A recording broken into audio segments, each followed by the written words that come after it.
I'd like to call the work session to order for July 7th, 2025. Will the city clerk please read the roll? Let the record reflect that all members are present and Councilwoman Gillis is participating by telephone. Okay, thank you. We have two items on the agenda tonight. Would like to remind council the staff will be pausing every so often to answer any questions. First item is on billboards. Katie, you're up. Thank you, Mayor and Council. Katie Wilkin, Development Services Director. We appreciate the opportunity to speak with you tonight about billboards. The reason we're bringing this forward to you is because the city regulations currently do not permit billboards, which is off-premise signage. You may already be asking, well, what about those digital marquees? Christian in his presentation is going to explain the difference and what's allowed and not allowed. But what's been going on is we have received several customer inquiries from property owners along the freeways asking for billboards. And as I said, our regulations currently do not permit them. And when we looked at the topic, it's been 13 years since we discussed this topic with City Council. So we wanted to bring it forward to you, provide some research that we've done, and then get direction from you. So with that, I will pass it on to Planning Manager Christian Williams. Thank you, Katie. So before we get into exactly what a billboard is, I'd like to first talk about signage and discuss the different sign types, starting with on-premise signage. So an on-premise sign is a sign for an occupied business, and they can come in the forms of wall signage, as you can see in that picture on the bottom left over in Parkway Village, with on-premise areas for wall signs or panels within monument signs. And you can also have signage on freeway pylon signs, as you can see in that example on the right with Goodyear Autoplex off of Interstate 10. And the message that the occupied business displays is an unregulated message, meaning that we do not judge the content of the message, but the signs are reviewed by staff for size and as well as for safety when they're mounting those signs. So basically, signs are permanent free speech areas for occupied businesses when they are on premise. And the city does allow digital signage as part of Article 7, and an example of that can be seen in that freeway pylon there on the right side of the screen, which means that they have a digital display for the occupied businesses on that property.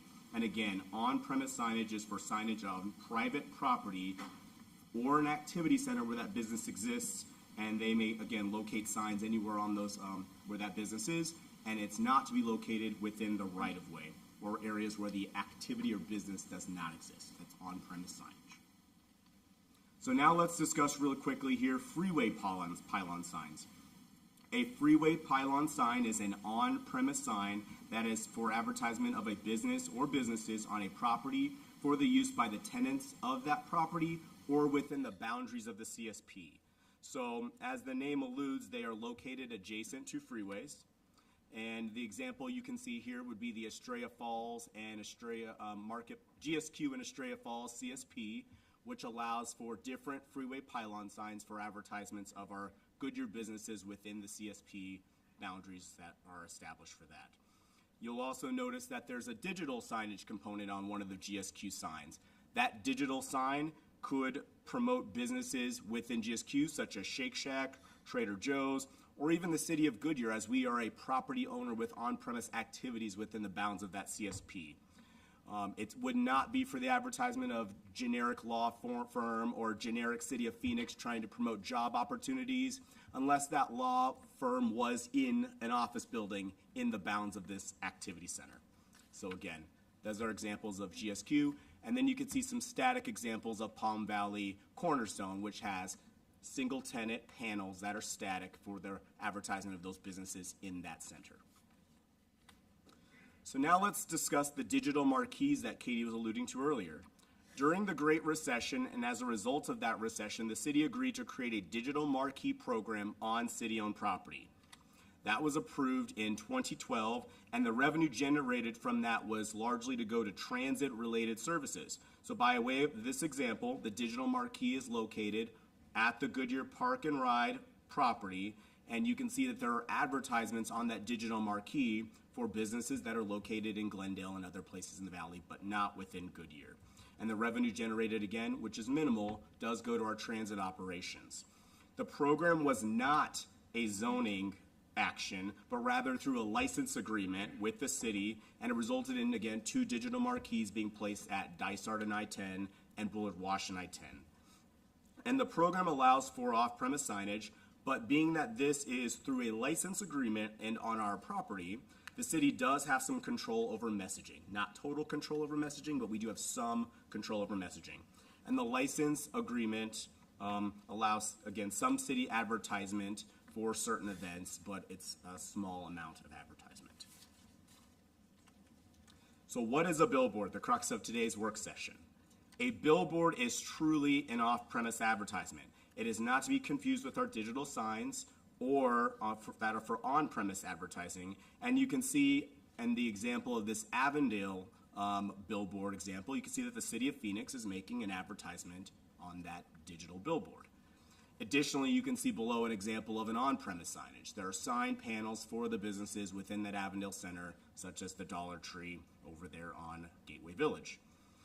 And there's 2 different types. They can be static or they can be digital. Digital would be like a wrap where somebody physically goes up and modifies or changes that on a regular or non-regular basis. Or you have digital where the banner will change at a frequency. And I'll touch a little bit on that frequency here a little bit later.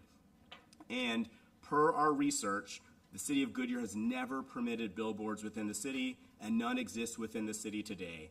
And again, these are not to be confused with the digital marquees, which were done as a result of the recession for limited revenue for the transit operation.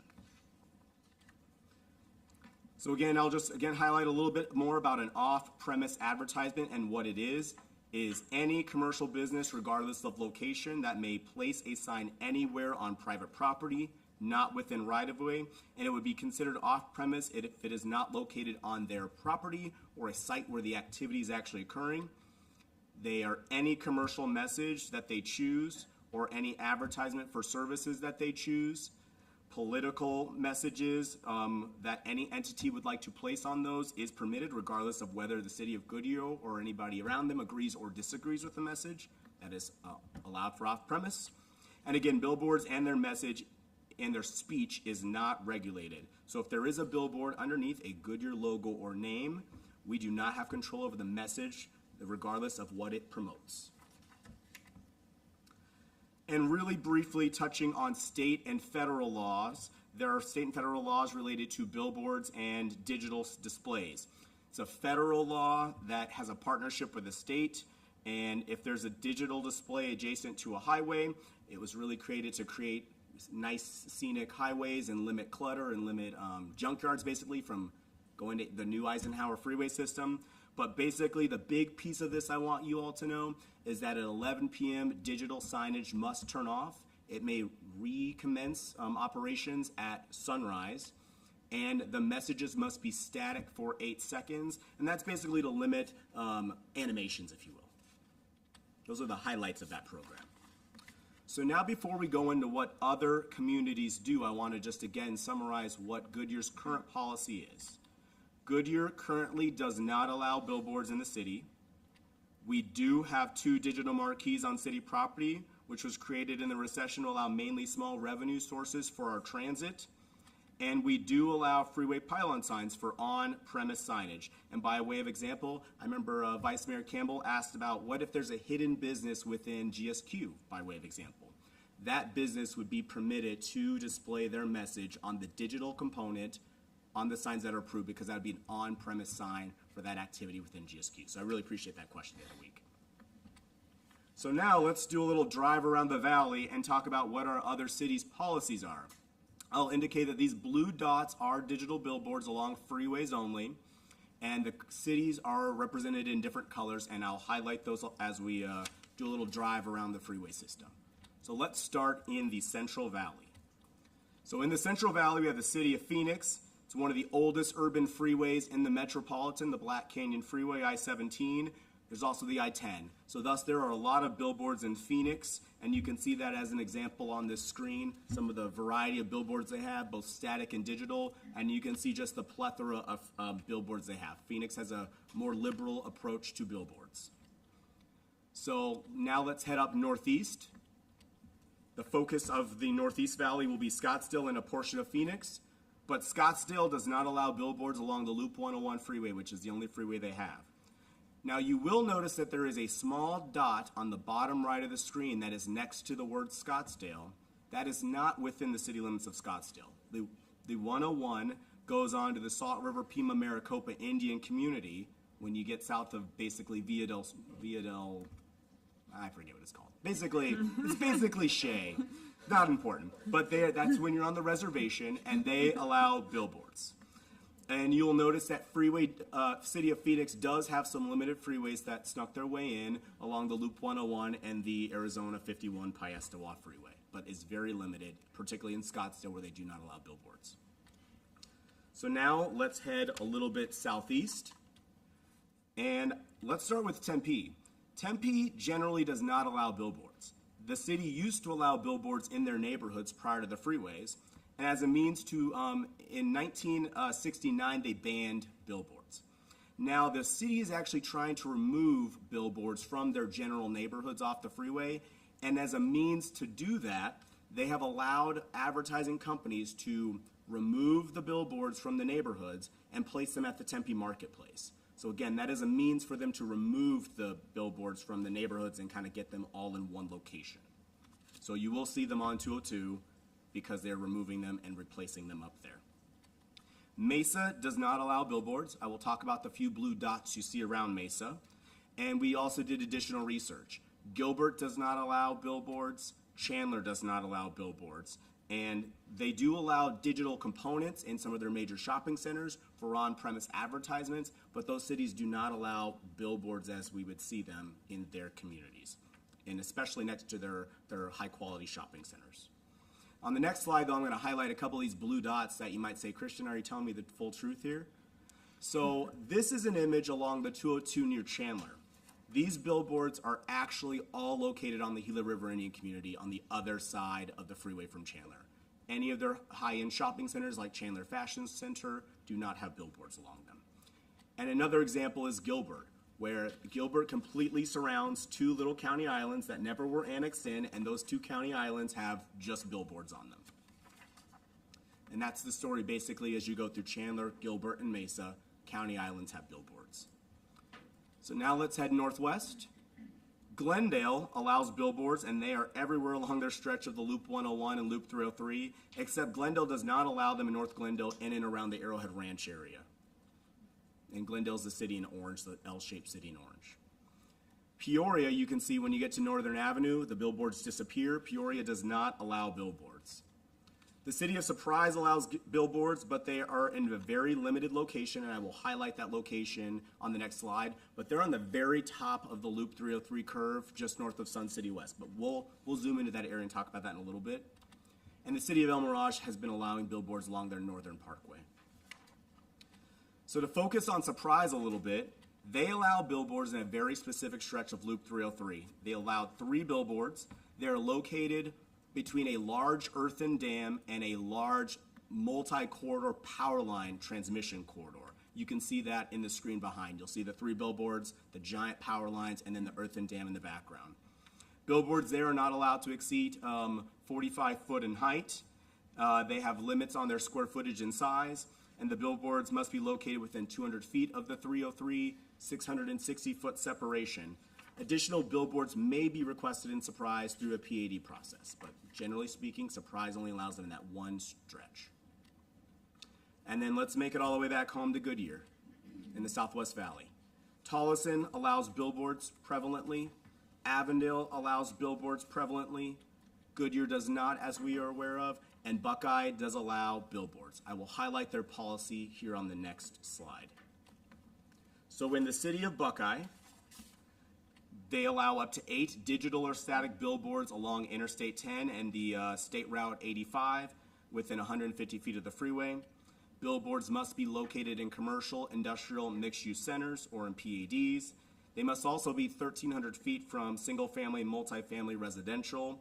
And they must also, there's a couple other rules, I won't go into all of them, but billboards must at least also be 500 feet from other freeway pylons or billboards.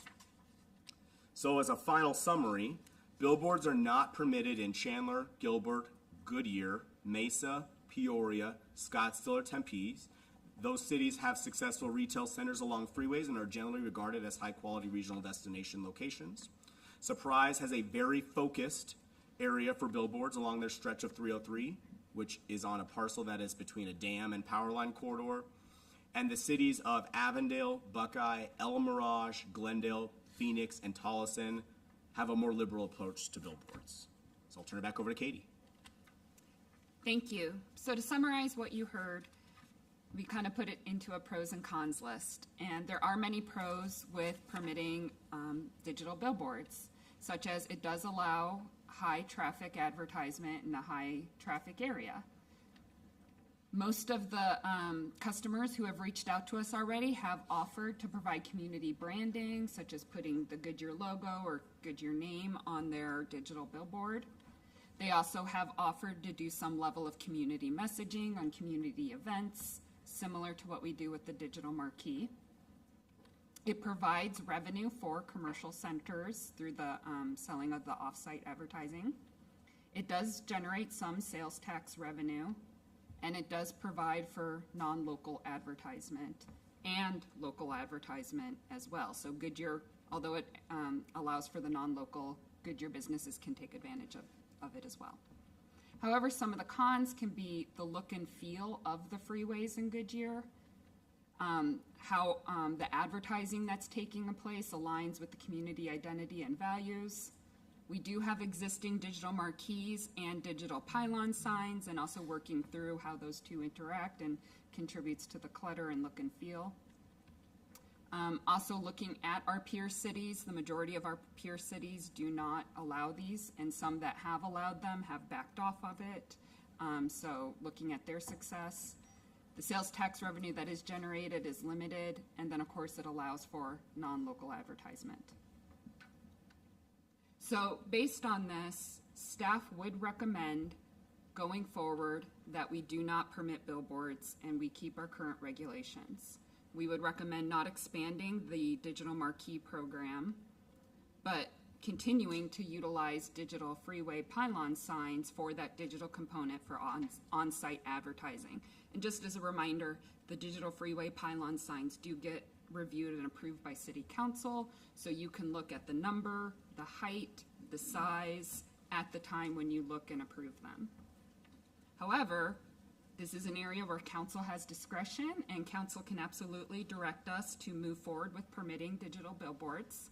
We would recommend that if you do want to move forward with allowing billboards, what we do is give staff more time to do a deeper dive on the research and come back to you in an additional work session to talk about more details such as height regulations that might be needed, the brightness levels. There's a lot of federal regulations, perhaps limiting the number, trying to figure out who gets the digital billboards and who doesn't get digital billboards, what freeways they might locate on. There's a lot more detail we can talk about should you wish to move forward. But again, staff does recommend keeping our regulations as is at this time. So at this time, that concludes our presentation. And so now we would love to answer questions, receive comments, and direction from council. Thank you. First up, Vicki, you have any questions? Yeah, yeah, either for Kristen or Katie. Did I hear you say that the city has no control over whatever's put on these billboards? That is correct. Yeah, for that reason, right there, I'm not for these. Okay, anything else, Vicki? Nope, that's it. Okay, thank you. Anybody else? Who wants to? We'll start. Nope, you good? How about you? All right, so thank you for the presentation. Had a question on, so you went over it already, but between the billboards and the digital pylons we have currently, so the digital pylons are more regulated. We have more control over those. You're saying? The digital pylons are only for on-premise advertising, so it would only be for businesses within Goodyear within those centers. Oh, not the pylons. I mean the digital marquees. Digital marquees. I apologize. There is minimal allowances if there's something more vulgar, if you will, on the sign. We do have a little bit more authority because they're on city property, and they were done through a franchise agreement. Okay. Yeah, I'm very limited. I'd only want, if we were gonna move forward, looking at in the future, I really only want one at Camelback in the 303 and nowhere else. And that's only just so we can on our border, so we can see, says you're in Goodyear. Because right now there's really it's a little tiny sign. I don't know that I'm in Goodyear when I cross over there. So it's more of a branding type thing as well. Be limited in size. If I could just do a pylon that just says "Welcome to Goodyear," that'd be okay. That'd be an alternative to me. But that's the only place I would, I think, ever want one, other than the other two we already have. So, and for those reasons, really just for branding and making sure since you've arrived in Goodyear type thing. So whatever that would look like. So that's really my own comment right now. I'll let everybody else talk. Benita? Thank you for your detailed summary of pylons and billboards and everything. I appreciate that. I agree with your recommendation. That's pretty much all I wanted to say. I agree with the recommendation for no billboards. Laura? I think it was a good conversation to have, since it had been 13 years since it had been talked about, and certainly the world has changed and how people communicate has changed. I have commuted into Phoenix for over 2 decades. I've seen a lot of signs back and forth, and I would agree with the words you use. It's visual blight, and I especially appreciated that you did a very thorough analysis. You looked at you did great definitions. You did a great your analysis of the pros and cons, and you had good, strong recommendations, and I concur with your recommendations. Wally?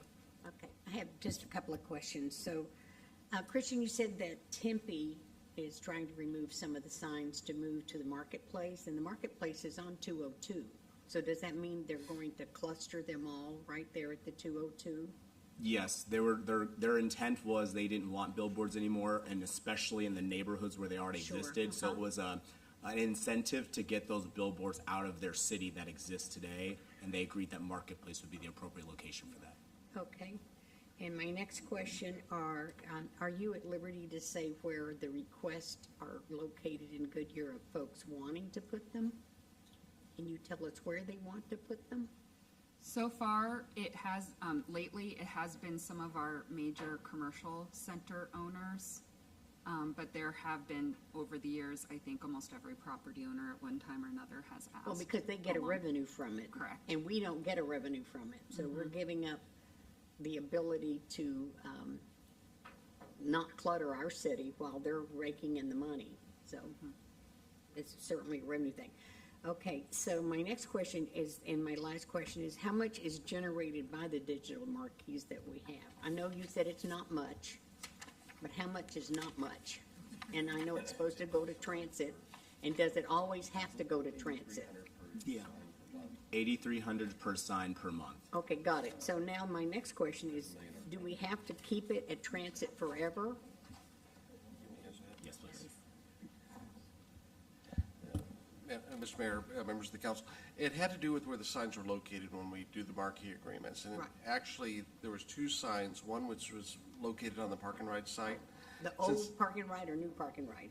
Probably the new one? Probably the new one. Yeah, And okay. there were some federal regulations as to any revenues generated on the Park and Ride site since we've received federal funds. Okay. So that sign and the funds generated from that sign had to go to transit. Okay. The other one did not, but I think the policy has been to gather these funds and use them for transit-related projects. Although Jared might be better. Yeah, with that side. right there. Absolutely. We actually receive about $10,000 per sign per month, so about $240,000 a year for the 2 signs. Half of it goes to transit at the Park and Ride. The other half goes to the general fund. Oh, I'm glad to hear that. I mean, not that, I'm not against transit, but I just think that it's a good use of the money that you split half and half, so that's good. And as Oric said, it's split based on the location. Perfect, perfect. Well, I agree with everyone. I hate to mess up our city. It's so pretty. And I hate to see a bunch of signs, especially digital billboards. I don't want to see another. Yeah, I go along with recommendations, but I do like having the digital marquee. I think that's important.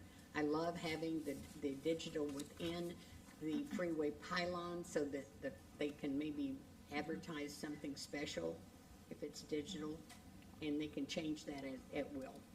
So, And those are 25-year agreements that started back in 2012. And Okay. so the new figures, they adjust 3% every year, so that's how you got to the 10,000. Okay. So we Thank still have a you. number of more years on those. oh, good, thank you very much. Yeah, I think you got your direction. The only question I have is, I know at one time we were discussing the digital freeway pylons, because they would have to be put on city property. Are there any other locations within the city that you feel may be advantageous off of 303 or something along those lines? Because we have control over those, of what can go on there. We do, Mayor, and our recommendation would be not to expand those, particularly along the 303. You're now getting into residential neighborhoods, and we don't have big pieces of city property there, so our recommendation would be to keep our digital marquee program as it is. Okay, thank you, I appreciate that. Go ahead. So I believe we have consensus Yes, you to do. not expand. Not to, okay. Yep, thank you.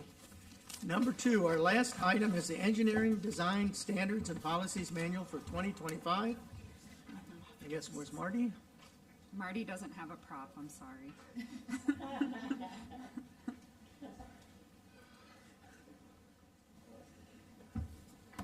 You're up.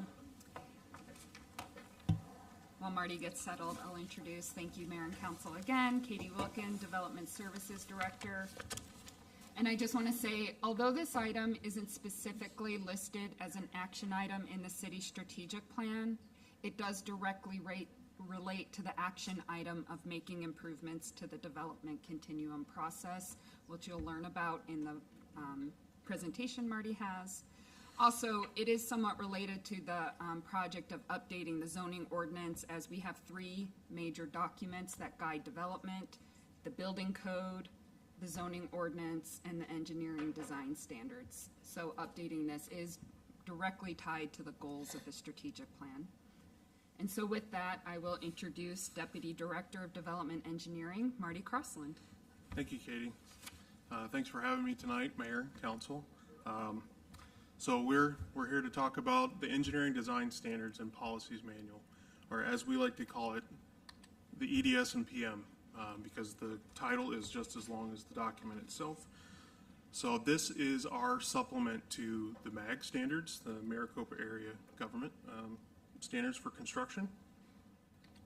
And as Katie alluded to, it's been a while since we updated this. It was last updated in 2017. So we are due to update. For those of you that are not familiar with the document covers everything from process, which is our policies, our plan review standards, as well as platting and inspections. It covers roads, which is what governs our street widths and medians, pavement thicknesses, street lights, traffic signals, and transit. It also covers water, which is distribution network design and treatment facilities, and also the reclaim system. Wastewater, which is the collection system design, treatment facilities, and our lift stations.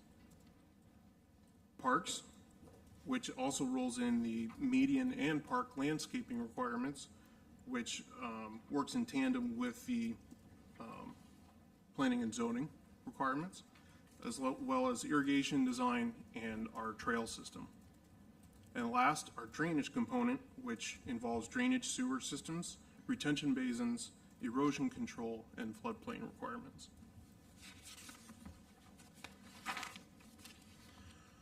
All right, for the next slide, this is slide number 1 of 120 of our standard details, which I'll be going through tonight. Just kidding. But this is an example of our standard details and the level of information that it provides. It allows for clarity and consistency as to how the infrastructure is constructed, which provides for ease and maintenance as well. For instance, on the left-hand side, if you can read that, it shows how deep a utility pole needs to be buried so that it does not fall over, which is nice. And on the right-hand side, it shows the wiring diagram all the way down to the color and gauge of the wire, which also adds to a safety component for anyone that has to operate and maintain the facility. All right, so the process itself, we kicked off back in November of 2023. We hired a consultant, Kimley Horn and Associates, which is a local engineering firm. They also do a lot of our drainage and floodplain reviews and consultation. So we hired them because they've done this type of process with other municipalities, as well as taking a deeper dive into our drainage and floodplain requirements to make sure they're up to county and other valley city practice standards. So as you can see, this document is a very large document. The top half is the chapters that are involved, and the bottom half is listing out the sections of standard details. So this is a very large document. So we decided to break it up into pieces so that we can engage the different stakeholder groups individually and get more feedback, more engagement from them. So the blocks that we decided to break it up into are the administration and process pieces, which, as I alluded to before, were more of our internal policies, how the plan review process works, as-built, and inspection pieces. Block 2 was the drainage and transportation. They kind of worked together anyway. So again, trying to get the correct groups engaged at any single point in time so that they're not overwhelmed with the entire document. And then last are the utilities, the water, wastewater, and then the landscaping / irrigation. Each of these processes went through an internal review with feedback, and then an external review from our development forum, and then finally an executive review with city management and department heads. So a majority of these, we had more than 3,000 changes, which an overwhelming majority of these were just updating. So a high level, there were a lot of modifications, included some process improvements, and changes to standards, either to align with state or our own ordinances that need to be better aligned. All right, so modifications. So 2002 called, they want their technology back. We no longer require DVDs as part of our process to be sent back in for as-built drawings and reports. A lot of our computers don't even have that capability anymore, so we are trying to bring this up into the 21st century. A majority was also cleanup. We've done a lot of expanding within the city, reorganization, so trying to make it so references are usable. We've created some departments that are not even listed in there, so trying to point them in the right direction as to who has the final say or reference. All right. The next one is a waiver process, which the standards are not intended to cover every scenario in a construction process. So waivers are a process to allow deviations from standards due to a site constraint or some unforeseen circumstance. This allows for further review and determination by the appropriate city stakeholders beyond what the standards cover. This process has been in use for years, but never had a documented process, which left staff as well as applicants confused as to what and when. So providing clarity to that process. The next is a field change process. This was currently in the current version, but I felt like it needed to be expanded. We had a lot of confusion, again, between the developers, the contractors, and city staff. So expanding this to provide better clarity to the process for everyone involved, provide better timeliness of decision-making so that we're not stopping work in the field. Time is money to contractors and developers. So trying to provide a quick path forward to a solution to keep them moving ahead with development. And this also allows us to empower staff to make decisions, better educated decisions in the field, so that we're not creating bottlenecks within our program and process. All right. Another process improvement is utilizing our approved materials list. We have a lot of references in our standards that hold us to a specific manufacturer or type of manufactured object. That can get very cumbersome when the industry changes or items are no longer manufactured. We have to be able to react quickly on that front as well. So this allows us to remove the items as referenced in the EDS and PM and move them to this separate document so that the city stakeholder groups, water services, parks, whoever it is, can make these changes to that list, and the standards will point the developer and applicant to that list. And this keeps us up with those industry changes, which we have no control over. All right. And the most impactful one is the change currently is dry utility relocations out of the right-of-way into the PUE or PUSE where there's currently dry utilities within the right-of-way. This would only be required during a half-street or full-street construction. So a lot of our boundary streets, anything that's currently in use that would be expanded, this would require them to move Southwest Gas, APS, telecommunications into the PUE where it's a designated area for them, so that it doesn't create any conflicts in the current state as well as future. A lot of these situations, they already have dry utilities, but they were in the current right-of-way because they did not have either the full right-of-way dedicated or did not have a PUE dedicated next to it. So again, this helps to mitigate conflicts moving forward. So the public input process, we did not have any major objections to the proposed changes internally or externally. And all of the comments that were proposed internally and externally were discussed either through meetings, through emails, or other correspondence to try to arrive at some sort of solution that everyone was agreeable with, while discussing the justifications and ramifications of whether or not we want to agree to the change or not. So the next steps would be proposing adoption at the next council meeting after break with a rollout of information and updating all of our internal information to the customers, with the intent of reviewing this every 5 years, with doing some minor internal reviews of it if there are larger changes at the state level or federal level. And with that, I will gladly take any questions you may have. Okay, got any questions, Vicki?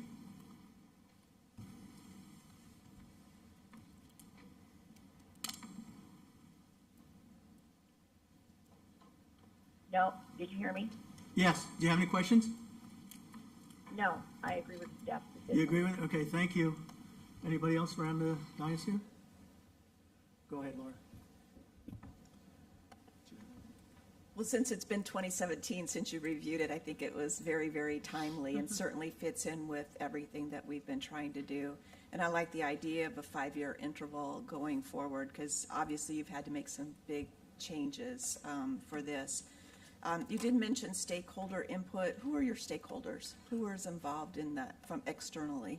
So externally, that would be our development forum, which includes any number of developers, property owners, engineers that have commonly worked in the city, planning and zoning attorneys. Okay. Do they send their technical people for this kind of discussion? Yes. Yeah, it seems like that might. Yes, they do. They have them on call. Okay, good. And then you mentioned, there was a discussion initially about building codes and zoning updates. Can you just say where we are with all of that? Thank you. The zoning ordinance is currently underway. We can provide you with an update at a manager memo, but we will be coming to council on that, I believe, in the fall to get some input. Okay. The IBC is also currently underway. We're hoping to adopt it in fall.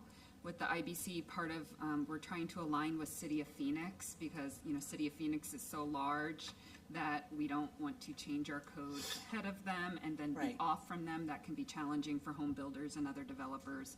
So we are currently working on it and trying to align with the larger cities. I understood with the most recent IBC codes, there were some new requirements that were a bit cumbersome. For example, electrical outlets on top of your islands and things like that. So I hope that we'll be discerning on, you know, what's most practical. There's a couple of things that have come up about zoning lately, and I don't know if this is more sign zoning.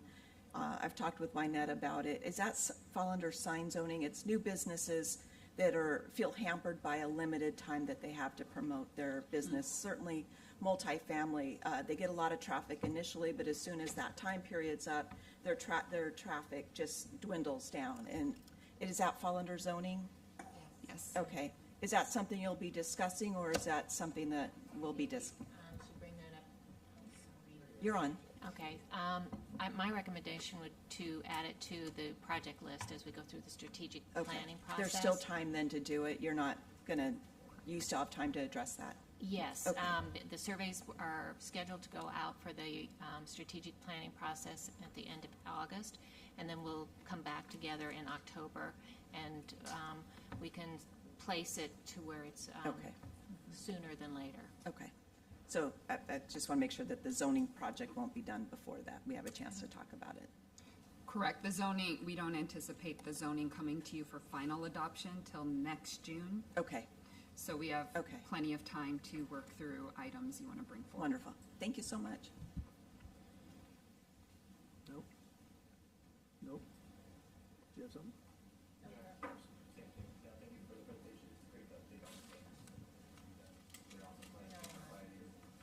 A 5-year periodicity as well to update that. So I think that'll be good. More consistency with all the users coming in, and then also making sure we're just up to date on the standards so we don't get ourselves in trouble. So that's it. Thank you so much. Thank you.